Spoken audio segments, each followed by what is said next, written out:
Hello everyone. Today we're going to be talking about the Animal Jam economy as well as the ways that HHQ made many items super easy to get even though they're worth a lot. We're talking about inflation. So if you don't know what it is, stay tuned and I'll explain it all or whatever.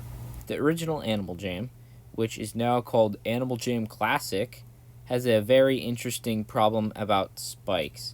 If you didn't know, spikes are probably the most popular item on that game, and they usually are worn by literally everyone in some form or not.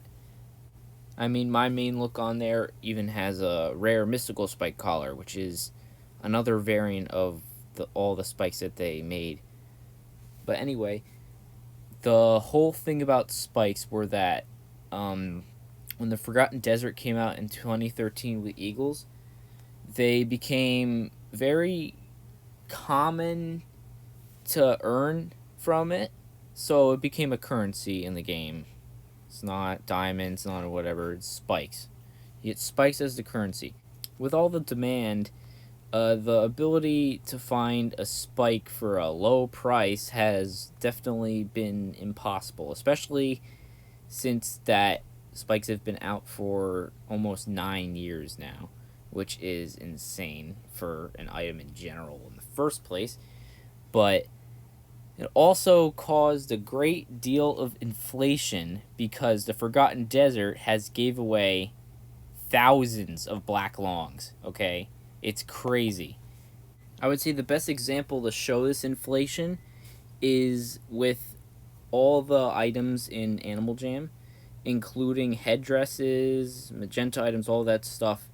They have, for some reason, went down last year, and now they're back up for a lot.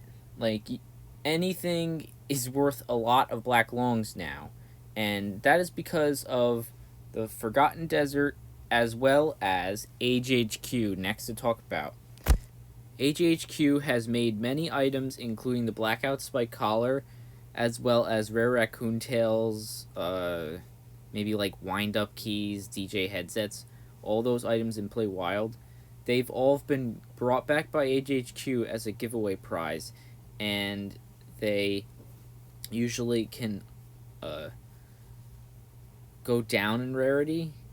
Like, let's say the Blackout Spike Collar was released for only 1 week, alright? It was the first member gift, it was only released 1 week.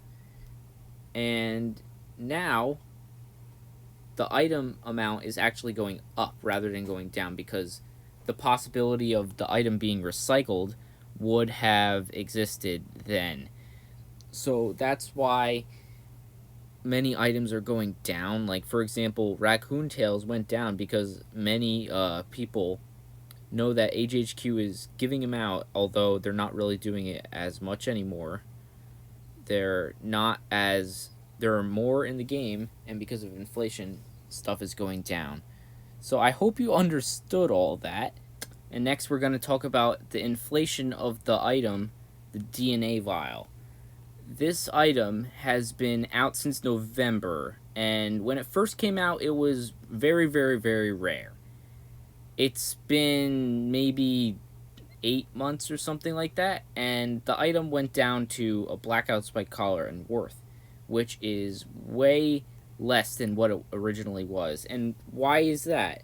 Well, it's because the DNA vial can be won multiple times by people, and once you send out more pets, it seems like there's a greater possibility of you winning a DNA vial versus a sapphires or a pet item, for example. And then with all of them in the game, the worth of it has definitely went down in value, and it's way easier for someone that wanted a lizard to get one now because they're pretty common to find. But it was not anywhere close to the original worth where it was 6, 7, 8 months ago. Overall, inflation has a bad impact on items in general, including making items look rarer than you thought, like headdresses and other items on Animal Jam PC. as well as making the original item worth less, like the raccoon tail and the DNA vial. And this definitely confuses many players and is an enigma to the Animal Jam society that we are in right now. Hope you all enjoyed that rather different video that I made today, and hope you agree with some of the opinions I stated during this video. And if you like my content, then why not subscribe? And with that, this is Brad Stormer storming out.